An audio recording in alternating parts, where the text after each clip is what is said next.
Salam Pramuka. Assalamualaikum warahmatullahi wabarakatuh.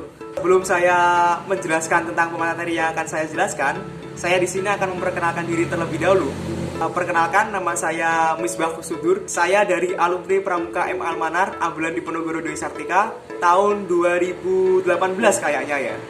Agak lupa saya. Saya ucapkan selamat datang para peserta didik baru dalam rangka penerimaan, sebetulnya perkemahan penerimaan tamu ambalan. Tapi dalam hal ini situasi yang tidak memungkinkan, maka perkemahan ini dilakukan secara daring, secara online seperti itu. Di sini saya akan menyampaikan beberapa hal mengenai materi yang saya akan jelaskan mengenai survival. Dan ini kemarin saya diberi amanah oleh panitia dari PTA untuk menjadi pemateri. Dan ya sebisa mungkin lah saya sampaikan sepengetahuan saya.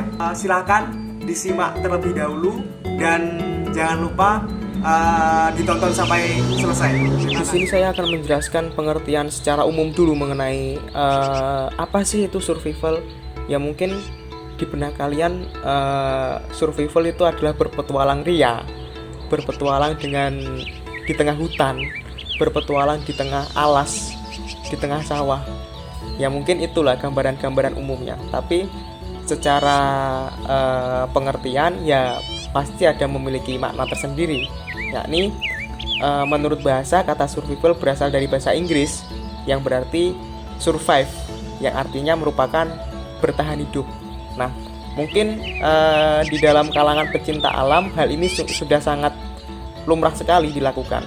Yakni bagaimana cara dia bertahan hidup di alam liar. Di alam liar maksudnya di tengah hutan, di tengah hal yang jauh dari pemukiman dan lain sebagainya. Kemudian mungkin ada beberapa pertanyaan di dalam benak kalian. Loh mas, kenapa sih kok survival masuk dalam pemateri pramuka? Apakah kita diajarkan hidup di alam bebas, di alam liar? Ya hal itu menjadi pertanyaan yang sangat umum bagi kalangan pramuka khususnya ya. Ya begini, ketika kita melakukan camping, melakukan kemah di alam terbuka, alam bebas, tidak menutup kemungkinan hal-hal survival, hal-hal berpetualang ini akan kita lakukan di dalam kegiatan pramuka.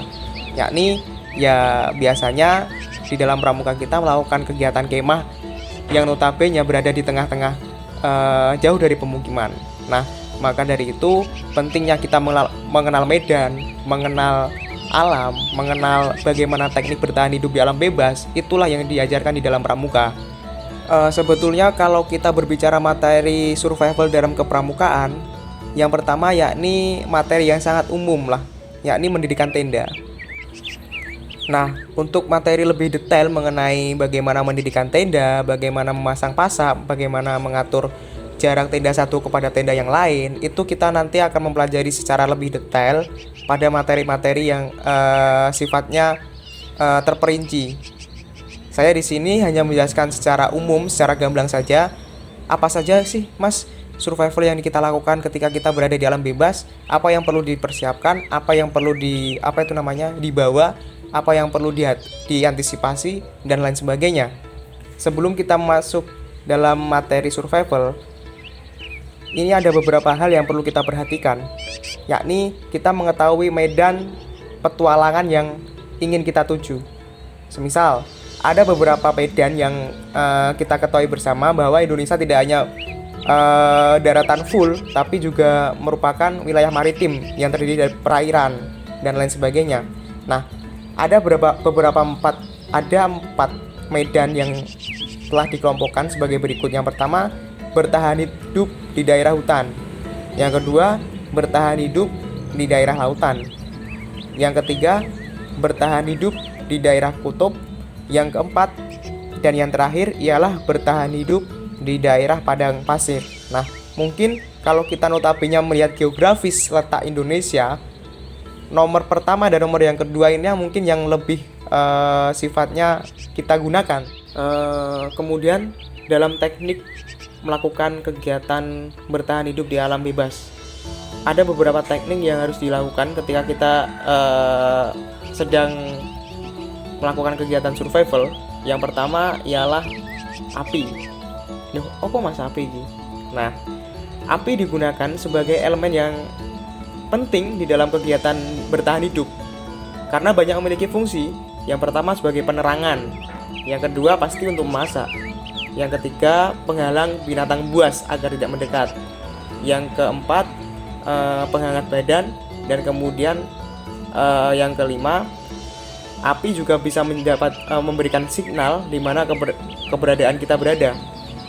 Kemudian yang kedua ialah tenda atau shelter. Tenda, umumnya tenda lah, kita katakan tenda. Tenda digunakan sebagai tempat tinggal sementara untuk berlindung. Kemudian yang elemen yang ketiga ialah air dan makanan. Nah, air dan makanan adalah juga sangat penting bagi kegiatan survival karena para survival tidak akan mampu bertahan hidup dengan tanpa adanya air dan makanan. Dan kemudian yang keempat, pertolongan pertama.